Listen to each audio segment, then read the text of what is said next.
Miss California Mix-Up Update.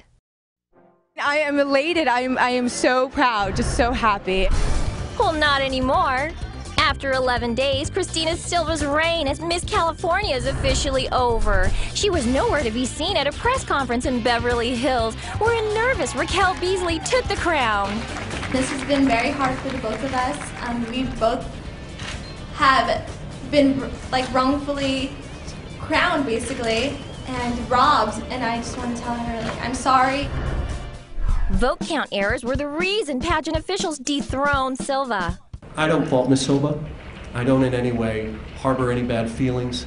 I support her in that quest, but at the end of the day, it was an error.